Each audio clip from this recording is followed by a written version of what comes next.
1982. Sa noon ay liblib na baryo sa bayan ng Samar. Hindi pa ako naisilang. Ang aking ama ay 18 taong gulang ng mga panahong ito. Ito ay bago pa niya makilala ang aking ina. Siya ay isang kargador sa public market sa bayan. Madalas Sabado at Linggo na akong umuwi. At babalik naman bago sumikat ang araw, Lunes ng umaga. Si Tita Yoli, ang ate ng aking ama ay mga 5 buwan na ring nagbubuntis nang umuwi ito sa probinsya.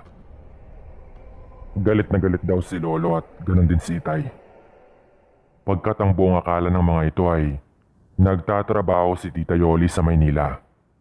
Pero sa edad na 20 anyos ay nagdadalang tao na pala ito.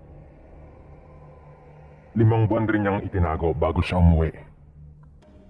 At umuwi itong hindi kasama ang ama ng kanyang magiging anak. Ang sabi na raw kay Lolo ay ayaw daw ng lalaki na panagutan siya. Kaya't umuwi na lang ito sa probinsya namin. Iyak nang iyak si Tita Yoli noon pero wala naman siyang magagawa. Galit man sa nangyari, ang Itay ko pa rin ang tanging niyang naging kakampi. Ang iba naman nilang mga kapatid ay talagang galit na galit. At halos itakwil ng mga ito si Tita Yoli. Nung panahong ito ay talaga namang malaking kahiyan sa pamilya kapag may nabuntis na walang handang managot. Lalo pa at si Lolo at Lola, maraming taon na ring naninilbihan sa simbahan. At may reputasyon silang pinangangalagaan bilang mga Katoliko. Pero nangyari na ang lahat. Nangako daw si Itay noon na kahit anong mangyari ay hindi niya hahayaang palayasin nila Lolo si Tita Yoli. Kaya't nakiusap si Itay sa mga magulang nila. Kahit malaki na ang tiyan ay nagluluto ng mga kakanin si Tita at ibinibenta yon sa mga kapitbahay nila nung panahong ito. Si Itay ang nagbigay sa kanya ng maliit na kapital para magawa niya ang mga bagay na iyon. Hanggang sa makalipas ang 1 buwan, nagulat daw sila Itay nang biglang may dumating doon na dayong lalaki. Nagpakilala daw itong si Jaime at hinahanap nito ang Tita Yoli ko. Nag-init agad ang tenga ni Itay nang marinig niya yon. Dahil parang alam na niyang yun ang nakabuntis kay Tita. At tama nga ito. Siya ang ama sa ipinagbubuntis ng tita ko. Nag-usap-usap silang lahat pagkatapos nun. Si Lolo at Lola, si Tita Yoli, si Jaime at si Itay. Dahil ang 2 pa nilang kapatid ay nagkataon na wala doon. Nung tinanong daw nila si Jaime kung pananagutan ba nito ang bata ay nag-alangan daw itong sumagot. Ang sabi nito, balak raw niya sanang kunin na lang ang bata pagkat hindi pa raw ito handang magpakasal. O kung gusto naman daw ni Tita, sumama na ito pabalik sa Mindanao kung saan talaga nanggaling itong si Jaime. Balak daw kasi nitong dumiretso na doon pagkatapos makipag-areglo kay Tita Yoli.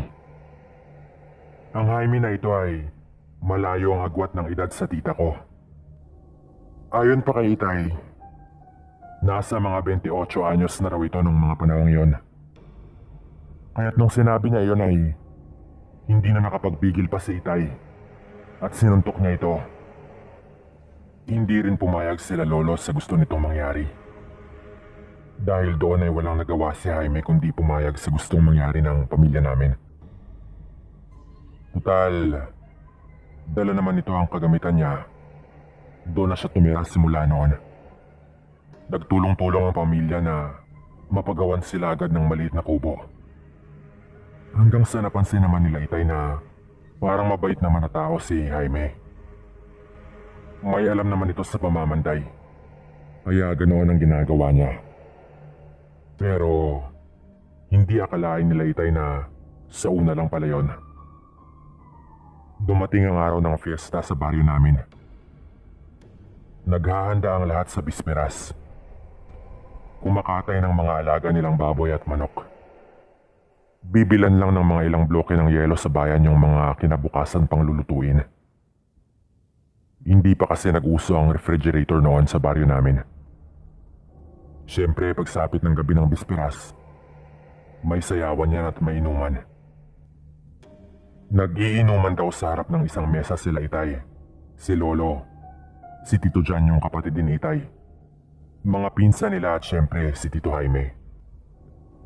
Tatawagin ko na rin siyang tito para formal. Nung medyo may tama na raw sila ay dumating ang kumpare ni Lolo at nakiinom din nito doon. Tawagin na lang natin siyang Lolo Goryo. Napansin daw ni Itay na parang hindi maalis ang tingin ni Lolo Goryo kay Tito Jaime. Magkatabi daw kasi si Itay at si Lolo Goryo noon. At simula nung naupo daw ang matanda ay masama na ang tingin nito kay Tito Jaime. At ganoon din si Tito Jaime sa matanda. Pre, sigurado ka ba sa mga pinapatuloy mo sa bahay ninyo ngayong magpifiesta? Baka naman may itinatago na ang iba dyan. Wika pa daw ni Lolo Goryo sa lolo ko. Kasi hindi daw pala nito alam na kasal na lang din ang kulang kay Tita Yoli at kay Tito Jaime. Akala niya kung sinong dayo lang din. Dahil sa mga parinig ng iyon ay napapaisip na si Itay kung ano ang ibig sabihin ni Lolo Goryo. At syempre, ayaw din ni Itay na baka mag-away-away pa sila doon. Lalo at may tama na din si Tito Jaime. Ano po ba ang ibig niyang sabihin? Napansin ko kasing parang kanina niyo pa pinag-iinitan niyang si Jaime. Pasimpleng bulong ni Itay kay Lolo Goryo. Tatagalugin ko na lang rin po lahat. Naku, may tinatagong pangil ang isang yan. Hindi pwedeng magsinungaling itong dala kong langis na kanina pang kumukulo dito sa bulsa ko. Walang dudang siya lang yan. Dito sa ating lahat, siya lang naman ang hindi ko nakasalamuha kahapon nung pumunta ako dito sa inyo. Wika pa raw ni Lolo Goryo kay Itay. Dahil doon ay napaisip na si Itay. At niyaya niya si Lolo Goryo na kunwari magpapasama siyang bumili ng dagdag pangalak. Nung medyo malayo na sila sa paglalakad, napatanong si Itay kung tama nga ba ang iniisip niya na pinapahiwatig ni Lolo Goryo. At oo nga. Aswang nga daw si Tito Jaime.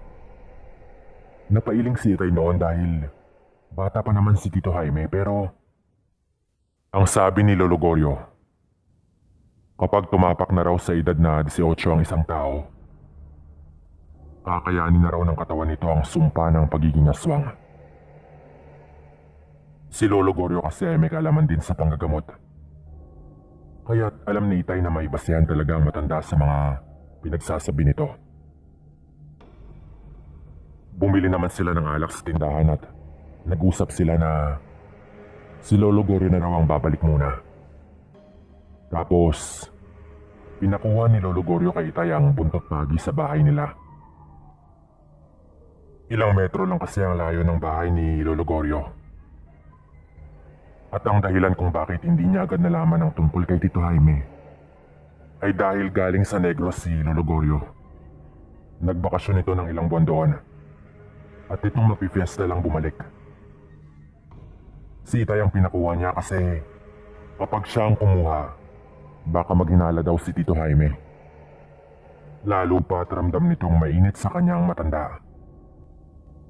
Pero isang pagkakamali ang ginawa nilang ito. Naghiwalay nga si Itay at si Lolo Goryo. Si Itay ay pumunta sa bahay ni Lolo Goryo para kunin ang sinasabi nitong buntot pagi. Habang si Lolo Goryo naman ay bumalik dala-dala ang alak. Gusto kasi ng matandang bantayan si Tito Jaime at ibunyag na sa lahat ang lihim nito. Pero ayon kay Itay, nung pauwi na raw si Lolo Goryo ay nagulat ito. Dahil may naririnig itong pag-angil. Parang may mabangis na nilalang na nag-aabang sa daan niya pabalik. Sa gilid ng daan ay puno ng mga tanim na kawayan.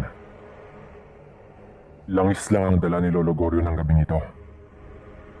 Hindi naman kasi niya akalaing may aswang siyang makakatagpo. Ayon kay Itay, alam na raw agad ni Lolo Goryo na si Jaime ang nakaabang sa kanya.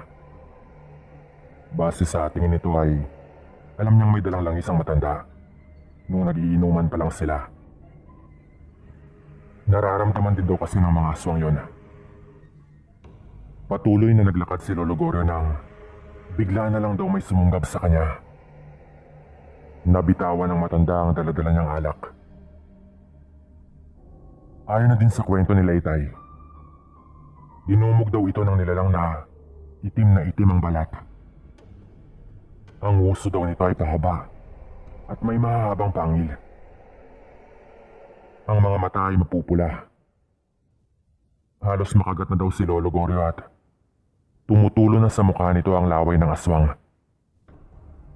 Ang paa ni Lolo Goryo ay nasugatan din dulot ng mga basag na bote ng tanduay. Mabuti na lang daw at bago pa man ito mapuruhan ng aswang. Nagkataong pabalik na rin si Itay at nakita nitong sa gitna ng daan ay dinudumog na si Lolo Goryo na kanina pang sumisigaw.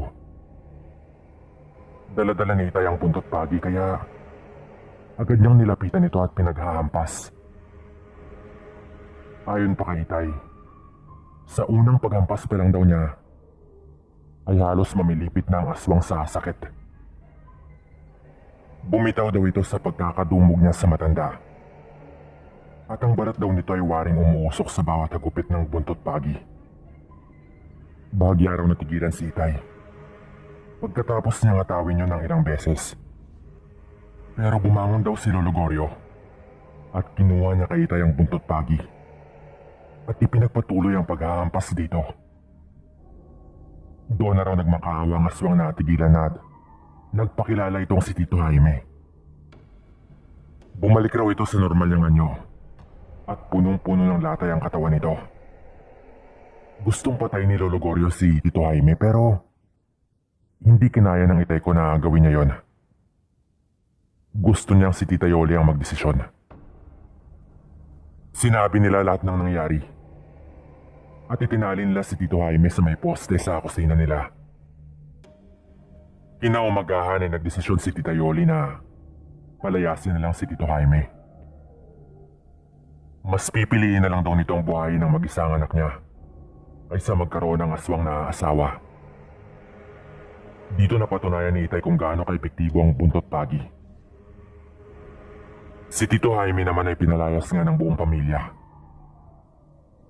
Pero naging lihim sa mga nakalamang tungkol dito. Hanggang dito na lang po. Paalam.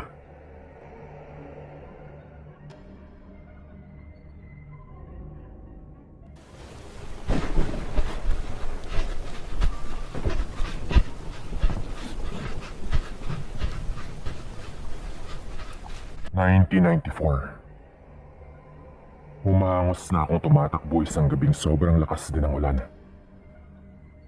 Ito ay pagkatapos kong mabalitaan sa kapatid kong lalaki na bigla na lang raw nanganak ang aking asawa. Na ng mga panahong ito ay pinagbubuntis ang panganay ko na sanang anak noon. Kung bakit wala ako sa bahay ng gabing ito, ay dahil inabot ako ng gabi sa kakahintay ng bayad sa mga produkto namin sa bukid. Pinapakyaw kasi yun ng tendera sa palengke sa bayan. At sobrang natagalan itong makabalik doon sa lugar na pinaghihintayan ko sa kanya ng bayad tuwing may produkto akong binibili niya. Hindi naman ako makauwi agad kasi kailangan namin ng pera. Kaya matyaga akong naghintay. Ang kapatid kong lalaki ay tinakbo din ng mahabang pilapil at medyo masukal na daan mula sa bahay upang marating ang kinaroroonan ko.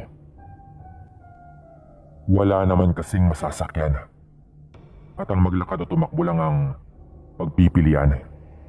Dala-dala ang di baterya naming flashlight ay tinakbo yun ng kapatid ko. Pagkatapos kong marinig ang ibinalita ng kapatid ko, agad ko nang kinuha ang flashlight at tumakbo pabalik sa bahay.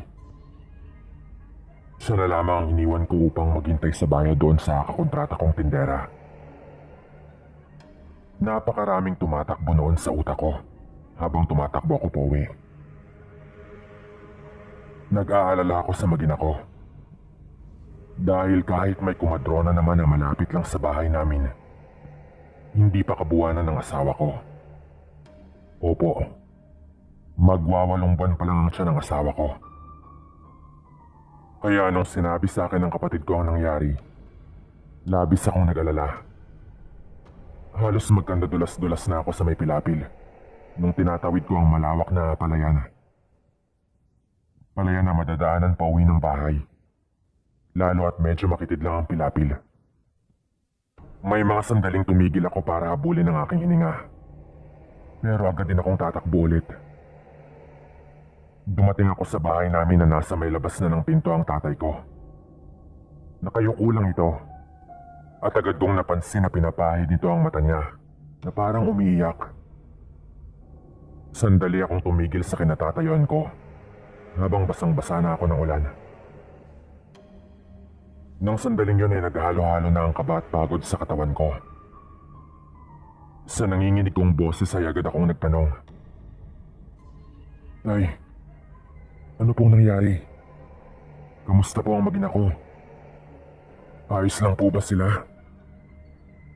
Tanong ko sa kanya sabay lapit at pinatay ko na ang hawak kong flashlight.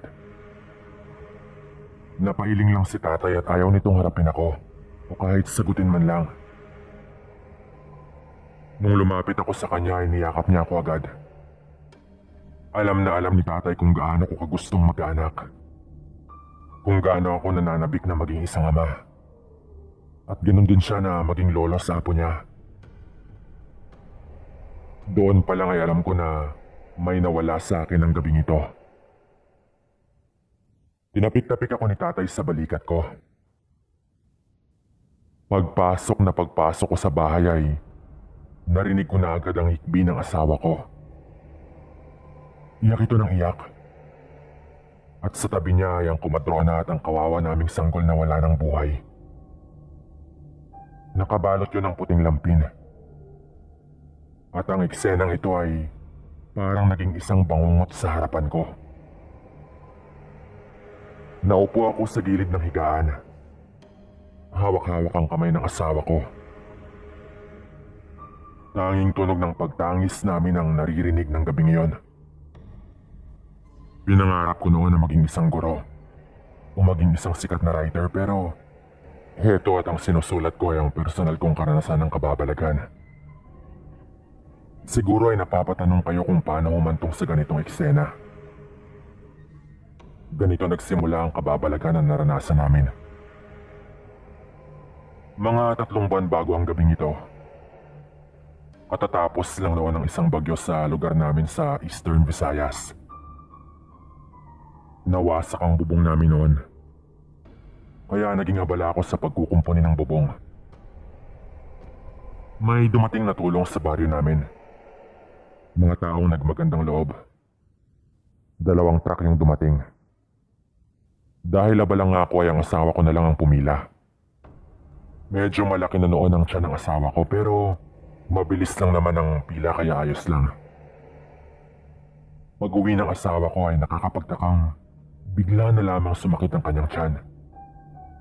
Sobrang sakit na namimilipit na siya. Wala naman kaming maisip na nakain ito na posibleng magdulot ng pananakit ng kanyang tiyan. Tinanong ko siya kung mga sino ba ang kanyang nakasalamuha. Naniniwala kasi talaga ako sa usog. Doon nabanggit sa akin ng asawa ko na habang nakapila daw siya doon sa may namimigay ng tulong, may matandang babae raw na biglang kumalapit sa kanya. Nagtanong na raw ito kung ilang buwan na ang ipinagbubuntis niya at kung meron daw ba siyang tubig na maiinom. Sinagot naman daw ito ng asawa ko. Simula daw noon ay nagkwentuhan sila. Mukha naman daw itong mabait pero malikot nga lang ang mata ng matanda. Yung tipong parang hindi makatingin ng diretso sa kanyang kausap. Hindi man lang nagtanong ang asawa ko kung saan ito banda nakatira. Pero nung sumasakit na ang kanyang tiyan, Bigla niyang naisip na parang hindi raw taga doon sa baryo namin ang matandang iyon. Maliit lang kasi ang baryo namin. At hindi naman ganoon karami ang mga bahay. Kaya halos lahat ng kabaryo namin ay kilala namin. Hindi man sa pangalan lahat pero syempre, kilala namin ang mga mukha nito. Hindi rin naman makainom ng gamot ang asawa ko noon. Dahil naisip namin na baka makaapekto sa bata sa loob ng tiyan niya. Sinubukan namin yung ilalagay sa tubig ang damit at inumin mo yung tubig dahil may nakasabi sa amin na mabisa yon sa usog. Pero wala pa rin. Kaya dinala ko na talaga ang asawa ko sa manggagamot para bumuti ang lagay niya. Pero ang sabi naman sa amin ng manggagamot, lalaking aswang daw ang nakausog. Dahil doon ay binaliwala na namin ang tungkol sa babaeng nakasabay ng asawa ko sa pila. Lumipas ang mga 2 buwan na hindi na namin nakita pang muli ang matandang babaeng yon. Lagi akong paggabi na kung umuwi dahil sa pagtatrabaho ko sa bukid. Kung minsan kasi ay pumapasok din ako na tagagapas ng palay doon sa kabilang baryo. Hanggang sa isang gabi ay nagulat ako. Pagkat may matandang babae na kausap ang asawa ko sa loob ng bahay namin. Siyempre agad akong napatanong sa asawa ko kung sino ang matanda at kung anong sadya nito sa bahay namin. Sa pagtanong ko na yun ay parang biglang natauhan ang asawa ko. At nakakapagtaka na parang maging siya ay nagulat kung bakit nasa loob ng bahay ang matanda. Agad namang nagpaalam na umuwi ang matanda na parang nagmamadali. Ang sabi ng asawa ko, ang huling naalala daw nito ay nasa labas lang ng pinto ang matanda at nagtatanong ng direksyon. Nagpakilala itong Aling Lilian na agad namang nakilala ng asawa ko na yung matandang nakasabay niya sa pila. Pero hindi raw talaga niya ito pinapasok. Kaya gano'n na lang ang gulat niya nang bigla itong matauhan. May kung anong orasyong binulong ang matanda sa asawa ko. Kaya wala man lang itong maalala. Pero hindi lang yon. Ito yung mas nakakakilabot. Ilang minuto raw bago ako dumating, pumunta daw sa bahay namin ng pamangkin ko, na mga 10 taong gulang lang ng panahong ito. Pagsilip daw nito sa bintana, nakita raw niya ang matandang babae na hinihilot-hilot ang tiyan ng asawa ko. Habang nakahiga naman ang asawa ko sa mahabang upuan sa sala namin. Akala raw niya nung una ay baka manghihilot pero inangat daw nito ang damit ng asawa ko. At kitang-kita mismo ng pamangkin ko na inilabas daw ng matanda ang mahaba nitong dila. At dahan-dahang dinilaan ang tiyan ng asawa ko na parang takam na takam raw ito. Napakahaba daw ng dila ng matanda. At kulang na lang ay buksan niya mismo ang tiyan at kunin ang sanggol sa loob. Ang asawa ko naman daw ay nakapikit lang na parang natutulog. Doon pa lang daw ay sigaw na ng sigaw ang pamangkin ko. Pero nagkataong walang tao noon sa bahay nila tatay. Na ilang metro lang naman sana sa bahay namin. Kaya tumakbo pa uwi ang pamangkin ko. Sinumbong niya yon sa nanay niya na kapatid ko. Pero ito namang kapatid ko, natawa lang sa ikwento ng bata at hindi talaga ito naniwala sa anak niya. Litong-lito po ako noon at hindi ko na alam ang gagawin o paniniwalaan ko. Ang asawa ko naman ay walang kaalam-alam o maalala na parang naging kontrolado ang lahat ng ikinikilos nito. Nagpasya ako noon na manatili na lang sa bahay namin ng ilang araw at hindi na muna magtrabaho. Dahil ayoko lang iwan ng asawa ko. Hanggang sa isang hapon, nagkataong nandun ako nung muling nagbalik ang matanda. Halos paggabi na nun pero pumunta pa rin ito sa bahay namin. Nagulat ito nang makita ko. At nung tinanong ko kung anong sadya niya ay may usapan daw sila ng asawa ko na hihilutin niya ito.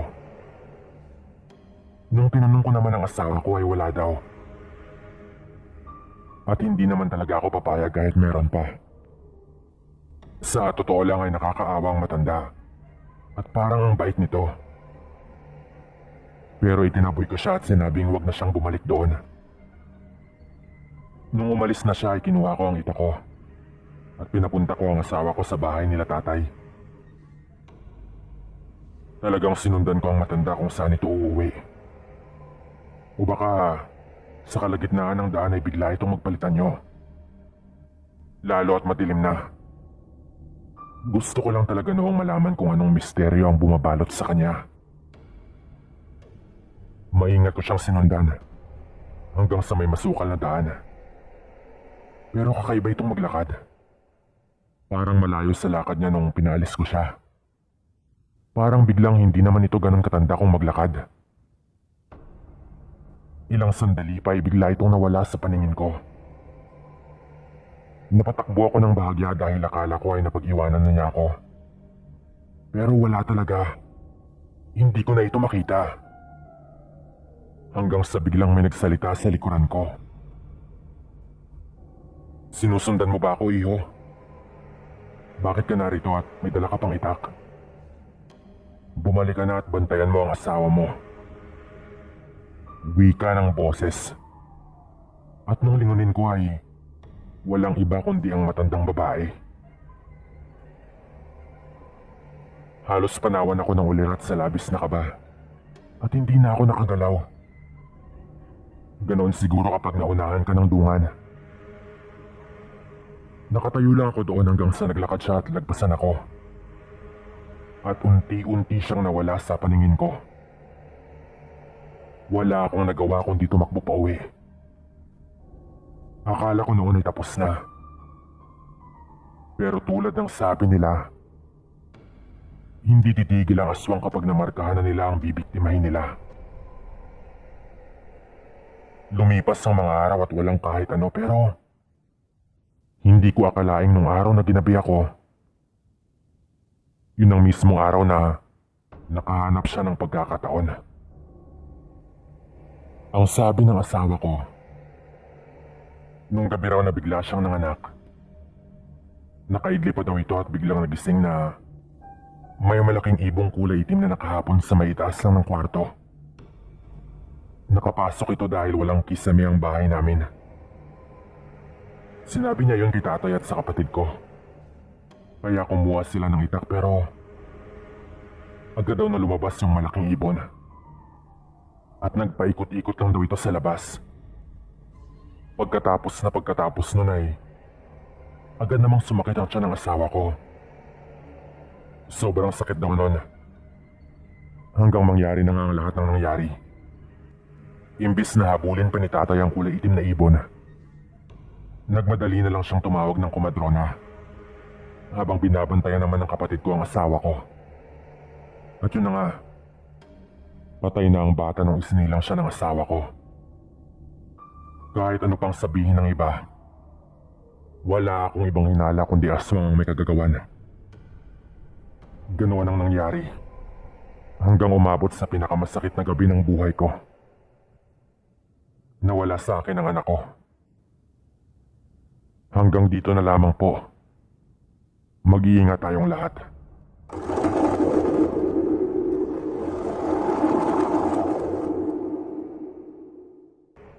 Isang magandang umaga o gabi po sa inyong lahat. Gilbert nga po pala ng Northern Samar. Kwento po namin ito ng kapatid ko na itago po natin sa pangalang Harold. Nangyari po ito noong kabataan pa po namin.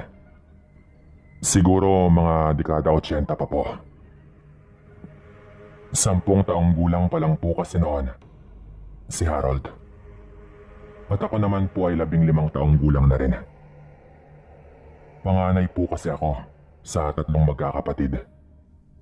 Samantalang itong si Harold naman po, yung bunso po namin. Dahil yung isa po naming kapatid ay babae, parang kaming dalawa po talaga ng bunso kong kapatid ang laging magkasama sa lahat ng bagay noon. Madalas po kaming manghuli ng mga ibon at bayawak sa kagubatan. Kapag inuuwi po namin yon, inuulam po namin yon. Minsan naman, pinupulutan po ng tatay namin at ng kanyang mga kainuman. Sagana pa po kasi ang kagubatan talaga noon sa iba't ibang mga hayop. Meron po kaming sagingan noon, Sir Dan, kung saan madalas po kaming maglinis at manguha rin ng mga bunga ng saging na pwede nang kainin o ibenta. Medyo malapad-lapad din po kasi ang sagingan na iyon. Naminana pa po ng tatay ko kila lola at lolo na nung mga panahon po na iyon ay sa Maynila na po naninirahan at bihira na lang pong umuwi doon sa lugar po namin dahil nga matatanda na rin ang mga ito. Dito po sa aming sagingan nagsimula ang lahat, Sir Dan. Isang umaga, maagang maaga pa po kaming niyaya ni tatay na magpunta doon at kukunin daw po namin ang mga bunga para ibenta. Mga alas 5:30 pa lang po yun ng umaga. Medyo madilim-dilim pa dahil nagkataong hindi pa sumisikat ang araw ng mga oras na yon. Pagdating po namin doon, nagsimula na po kaming itumba ang mga puno ng saging na pwede na ang bunga. Latundan po na saging ito, Sir Dan. Tinanggal na rin po namin ang mga patay na dahon at ginapas namin ang damong tumutubo sa ilang parte para malinis. Maya-maya pa po, nung nasa may gitna na talaga kami ng sagingan, nakaamoy po kami ng nakasusulasok na amoy noon. Tulad po ng sabi ko kanina, medyo malapad po ang sagingan. Kaya nung naamoy po namin, ay hindi pa po namin matumbok agad kung nasaan yun banda. Nawawala-wala po kasi yung amoy at sumasabay lang po yun sa ihip ng hangin na parang nabubulok po na laman. Kaya agad po naming hinalugog ang loob ng sagingan. Sumigaw sa amin si Bunso at nasusuka na po ito agad. Paglapit po namin, tumambad sa amin ang nilalangaw at medyo nabubulok ng katawan ng kulay itim na baboy. Yung tiyan po nito ay parang sapilitang winakwak. Yung tipong parang pirsahan lang po na binuksan gamit ang mga kamay. Nakalabas na po sa tiyan nito ang bituka at nagkalat pa po ang dugo at ang ibang laman doon banda. Kahit saan po tignan, imposible pong gawa yun ng matinong tao. Maniniwala lang po akong gawa yun ng tao kung wala po ito sa katinoan. Literal na binaboy po nila ang baboy na yon. Kahit yung bituka po nun, nagkalat na po talaga at talagang nilalangaw. Nasusuka na po kaming tatlo noon. At dahil malabong tao ang may gawa, dalawa na lang ang naisip namin noon. Ang una ay mabangis na hayop at ang isa pa, gutom na aswang. Hindi naman po kasi lingid sa kaalaman namin noon na meron talagang aswang sa lugar namin. Kahit ngayon po, naniniwala ako na meron pa rin. Naisip agad ni tatay noon, Sir Dan, na puntahan si Mang Jun. Yung may babuyan na medyo malapit lang doon sa sagingan namin. Baka sakaling may nawala sa kanyang mga alaga. Pagpunta po namin doon, hindi napansin daw ni Mang Jun na may nawala. Dahil medyo marami siyang alagang baboy. At nagkataon na 2 araw siyang wala doon. Dahil may pinuntahan. Kaya ang kanyang asawa raw ang kanyang pinasikaso sa kanyang babuyan. Hindi rin naman pala bilang ng kanyang asawa. Kasi nga marami po talaga ang kanilang alaga. Nung binilang niya, nanlumo agad si Mang Jun. Dahil yung mga baboy na nasa labas ng kudal at nakatali lang sa puno ay kulang ng isa. Nung sumama ito sa amin para tignan sa sagingan, kumpirmado nga, Sir Dan, na sa kanya ang baboy. Nagsuka rin po ito sa kanyang nakita na sitwasyon ng kanyang alaga. Galit na galit po siya noon pero syempre wala na siyang magagawa.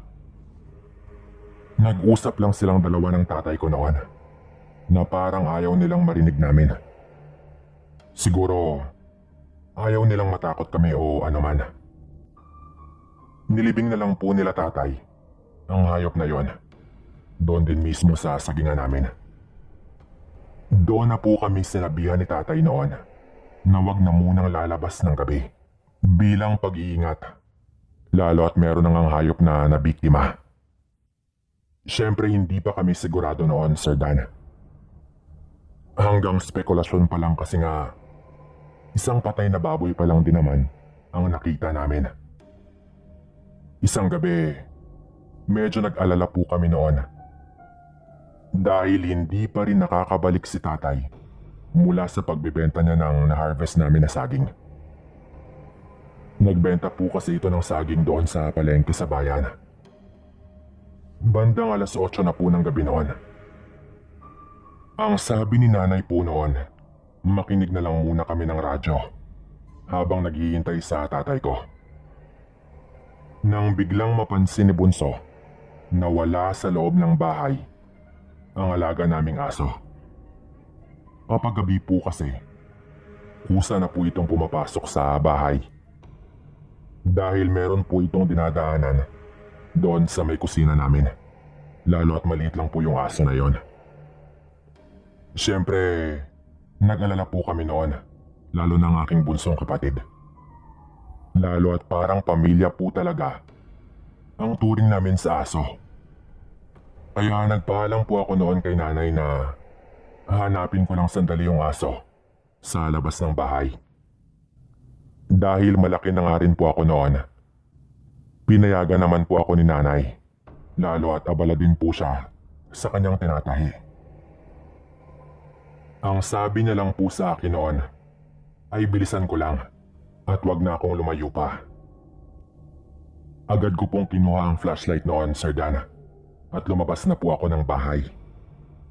Paglabas ko po ay agad kong tinawag ang aso. Lumalapit po kasi yon kapag tinatawag mo siya sa kanyang pangalan.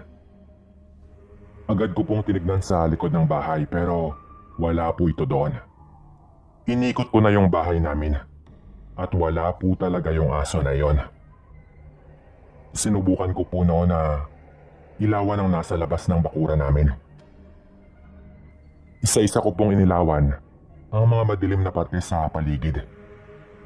At bahagya po akong napatras nang tamaan po ng ilaw ang isang pares ng mga mata doon sa likod ng damuhan sa ilalim ng malaking puno ng mangga. Akala ko po noon kung ano na. Pero nung inilawan ko ulit, napansin kong walang iba yon kundi ang aso namin. Nakasuot lang po ito doon sa damuhan na animoy nagtatago.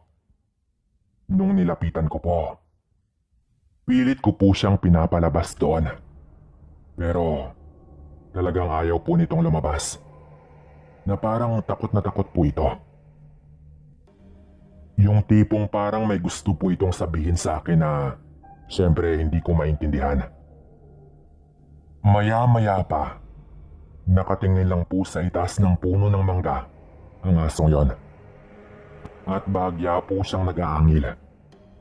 Yung tipong ginagawa po ng aso kapag meron siyang kaaway. Parang ganon po. Siyempre ako naman. Nagtaka po ako kung anong tinitignan niya doon sa itaas ng puno. Mabilis ko pong inilawan yon. Inisa-isa ko pa nga po ang bawat sanga ng puno. At napasigaw po ako bigla nung inilawan ko ang malaking sanga ng puno ng mangga. Umambad po sa akin ang isang kakilakilabot na nilalang. Agad pong nagliwanag ang mapupulang mata nun nung tinamaan yun ng ilaw. Napaupo po ako noon sa lupa at napasigaw dahil parang isang malaki po yung paniki na naglalaway at nakatingin sa akin. Walang dudang isa po yung aswang pero nagulat po ako noon nang sa mismong sandali po na iyon may sumigaw sa akin ng, "Kuya, ano yan?" Sigaw pa po noon ang boses ng aking bunsong kapatid. Lumabas pala ito ng walang paalam. Pero bigla po akong napasigaw nang bigla rin pong tumalon sa puno yung aswang na iyon. At kasabay po nun ay ang napakalakas na tunog ng wakwak. Tumayo na po ako noon at tumakbo papunta sa aking kapatid na ilang metro lang po ang layo sa akin. "Bunso, takbo na!" Sigaw ko pa po noon. At agad rin pong tumakbo ang aking kapatid. Pero halos mamatay po ako sa kaba noon nang makita kong mula sa itaas ay may biglang dumagit sa aking kapatid. Kitang-kita ko po noon, Sir Dan, na yung wakwak sa itaas ng puno. Mabilis na dinakma ang binti ng aking kapatid. Ganon daw po kasi kapag dumagit ang mga wakwak. Sa binti nila hinahawakan para kapag nilipad nila sa ere ay nakabitin ng patiwarik ang tao at hindi na ito makakapalag. Kitang-kita ko po, Sir Dan, kung paano po nun inangat sa lupa ang aking kapatid pero bago niya pa man po yun tuluyang mailipad sa ere ng mataas, nakapagtatakang agad rin po niya yung binitawan na parang hindi niya po kinayang dagitin si Bunso. Samantalang 10 taong gulang lang po ang kapatid ko noon. Parang bahagya niya lang po yung inangat at binitawan din po agad.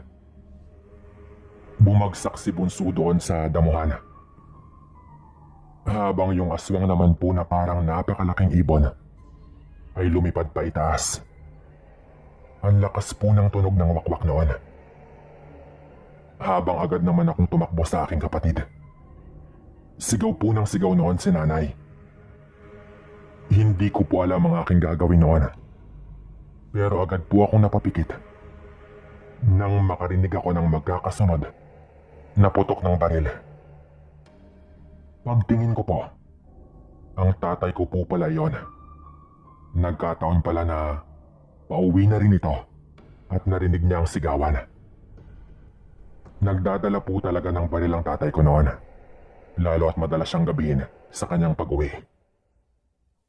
Pagkatapos po ng mga pagputok, talagang naririnig po naming unti-unti nang pumapalayo ang tunog ng wakwak.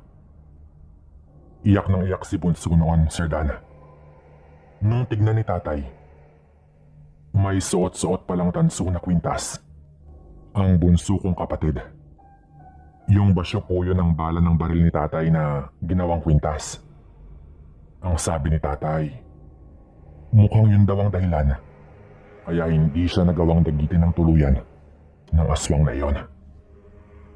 Kapag may ganun ka raw po kasi, kahit anong lakas pa ng wakwak o kahit gaano man kaliit ang bata, hinding-hindi ka raw nito makakayang dagitin. Parang napakabigat daw nito para sa kanila. Merong sugat sa paa si Bunso. Parang gawa ng matatalim na mga kuko nung dinakma siya ng wakwak sa kanyang binti. Bukod po doon, wala naman siyang ibang tinamong sugat. Mabuti na lang po at makapalang damuhan doon sa kanyang pinagbagsakan. At hindi pa naman siya naiangat ng mataas ng wakwak na iyon. Hindi po namin alam noon, Sir Dan, kung nagawa bang tamaan ni tatay ang aswang na iyon, pero ang importante, ligtas po kami. Marami pong nagtatanong sa amin noon, pero mas pinili po ng tatay ko na wag nang masyadong magsalita tungkol doon. Lalo at medyo na trauma po ang aking kapatid sa nangyari sa kanya. Simula po noon, naging maingat na po kami sa gabi at hanggang maaari, sinisikap po ni tatay na makauwi ng maaga kapag may pupuntahan siya. Hanggang dito na lang po ang kwento kong ito. Maraming salamat po. Paalam.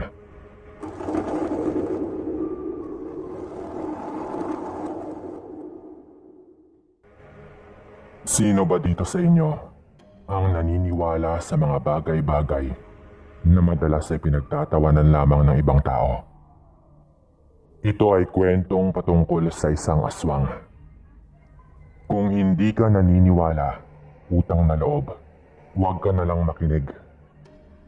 Pero kung nai-enjoy mong makinig sa mga kwentong ganito, kahit totoo man o hindi, sige, may ikukwento ako sa inyo. Taong 1995, namatay ang kapatid ng lolo indong ko. Tawagin natin siyang Lola Nilda. Talagang tinignan ko pa po sa kanyang nicho yung taon ng kanyang pagkamatay nung pumunta kami sa sementeryo pamakailan lamang. Dahil bala ko nga pong magpadala ng kwento sa inyo. Bata-bata pa kasi ako noon, kaya hindi ako ganon kasigurado sa eksaktong taon ng kanyang pagkamatay. Kami po ay taga Palawan pero ang Lola Nilda ko ay sa Eastern Samar. Sa totoo lang, nung namatay na ito lang ako nakapunta doon. Matagal na panahon na kasi silang hindi nagkita ng aking lolo. Kaya nung nalaman ni lolo na patay na ang kanyang kapatid, siyempre ay agad siyang nagdesisyon na umuwi sa kanyang lupang sinilangan. Sinama niya kami para makilala daw namin ang mga kamag-anak namin doon. Nung bata pa ako ay hindi ko talaga nakitang umiyak ang lolo indong ko. Pero nung mabalitaan niya ang tungkol kay Lola Nilda, bigla na lamang po itong humagulgol. Bunso niyang kapatid si Lola Nilda at 4 lang silang magkakapatid. Ang panganay nila ay namatay nung mga 17 taong gulang pa lang raw ito. Kaya parang ang lolo indong ko na ang tumayong panganay sa kanilang magkakapatid. Ang pangalawa naman sa bunso ay si Lola Margarita. Doon din nakatira sa Samar. Pero magkalayo daw sila ni Lola Nilda. Medyo malaki din po kasi ang Samar. Pagdating namin doon, ay nanibago ako agad sa lengguwahe ng mga tao doon. Siyempre, sa Palawan nga po ako lumaki. Ang lolo ko ay dumiretso agad sa nakahimlay niyang kapatid. Bigla na namang naiyak ang lolo ko noon, lalo nang makita niya ang kabaong ng kanyang kapatid.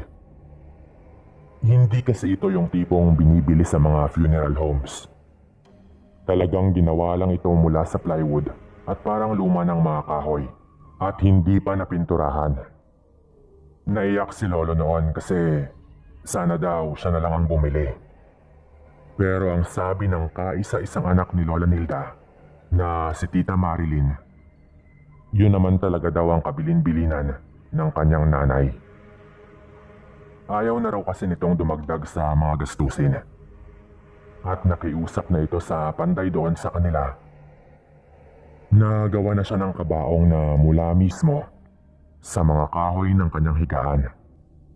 Ang plywood at ang iba pang mga kahoy daw palang ginamit doon ay galing talaga mismo sa higaan ni Lola Nilda. Sinunod na lang daw niya ang bili ng nanay niya dahil talagang nakikiusap raw ito. Kahit kaya naman talaga sana nilang bumili ng maayos na kabaong. Masakit mang makita sa ganong kalagayan ng kapatid niya. Tinanggap yon ni Lolo. Lalo at ang plano nila, hindi rin naman daw patatagalin ng 1 linggo at ililibing na raw ito. Dumating kami doon sa ika-4 na araw. 2 araw na lang bago ang libing. Nagtanong si Lolo kay Tita Marilyn kung dumating na ba si Lola Margarita, ang isa pa nilang kapatid na nabanggit ko nga kanina. Pero hindi pa raw ito dumarating. Napaalam na rin daw sa kanila, pero medyo nagkakasakit daw kasi si Lola Margarita noon. Kaya hindi pa ito makapunta doon. Ang sabi naman ni Lolo, siguradong darating naman daw ito bago ang libing. Nga pala, kasama ko rin ang kapatid ko noon at si Mama. Si Papa ay hindi na sumama dahil siya ang naiwan doon sa bahay. Ang lola ko naman na asawa ng lolo Indong ko ay patay na rin ang mga panahong yon. Dahil probinsya ay maraming tao doon kahit hindi pa gumagabi. Maraming nagsusugal at may mga tumutulong din sa paghahanda sa mga ipinapakain sa mga dumarating. Lagi lang nakaupo si lolo sa harap ng kabaong ng kanyang kapatid at halatang nalulungkot talaga ito. Ilang beses niya ring sinabi na bibilhan niya ng maayos na kabaong ang kanyang kapatid.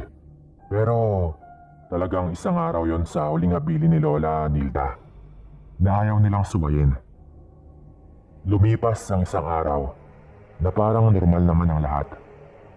Bandang 4:00 ng hapon nung huling araw bago ang libing, dumating na rin sa wakas si Lola Margarita.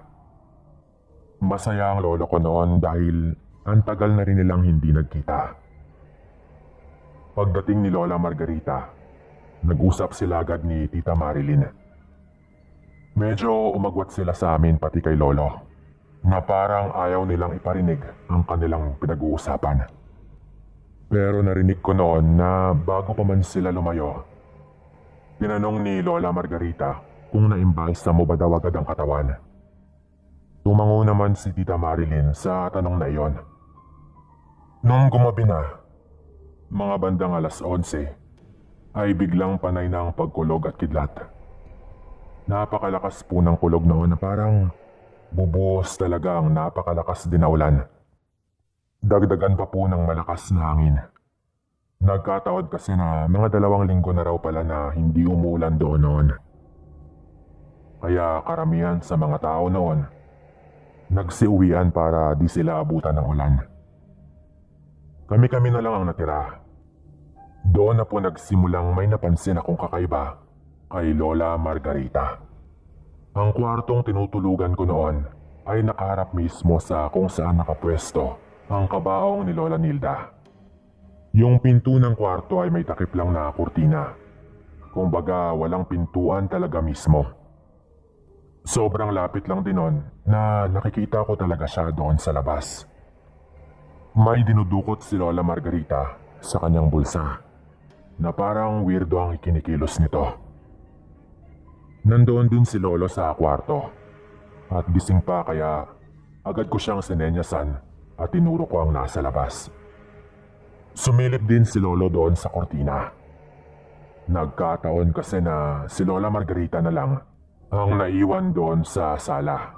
Tapos may ilang tao na lang doon sa labas kasi nga parang uulan na nga ng malakas. Hindi namin nakita kung ano ang kanyang dinukot sa kanyang bulsa pero kinumkum niya yon sa kanyang kamay. Sabay dumungaw siya sa kabaong at ipinasok niya ang kamay niya roon. Mga ilang segundo lang po, bigla po kaming nakakita ng usok na nagmumula doon sa loob ng kabaong. Dahil doon ay hindi na nakapagpigil si Lolo at agad po itong lumabas. Pati na rin ako ay lumabas noon. Naabutan pa naming idinidiin ni Lola Margarita sa noo ni Lola Nilda ang isang bagay na nakabalot sa pulang tela. At umuusok yon sa noo ng walang buhay ng katawan ni Lola Nilda. Tatagalugin ko na lang po lahat. Ano ba yung ginagawa mo sa kapatid natin Margarita? Tanong po ni Lolo noon. Sabi ko na nga ba? Aswang, hindi niya naipasa. Buhay pa ang hayop sa katawan niya. Paulit-ulit na winiwika noon ni Lola Margarita. Medyo malakas ang boses niya kaya hinila siya ni Lolo papasok doon sa kwarto.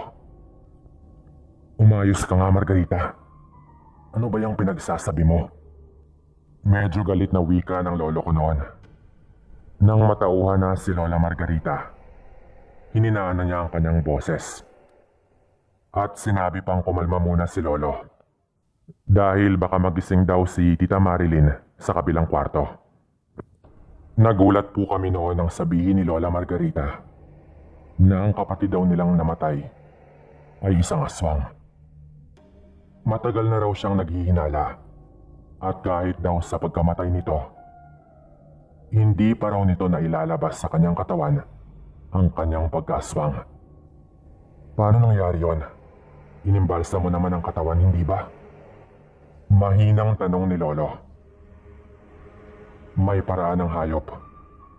May paraan ng hayop na magagawa niyang magtago sa loob ng katawan hanggat wala pa siyang mahanap na lilipatan. Meron namang nag-aantay lang na mailibing at magiging isa yung amaranhig. Sagot pa ni Lola Margarita noon. Hindi ko po alam kung ano ba talaga ang itsura ng isang amaranhig. Pero kapag hindi raw naipasa ng isang aswang bago ito mamatay, magiging ganun daw ito. Ang sabi pa ni Lola Margarita, dahil nagkaroon pa raw ng reaksyon ng katawan ni Lola Nilda nung ipinatong niya ang kanyang proteksyon doon sa noo ni Lola Nilda. Ang ibig sabihin daw nun, nasa loob pa rin ng katawan ni Lola Nilda ang pagkaaswang. Ano ang gagawin natin? Ipapaimbalsa mo ba natin ulit?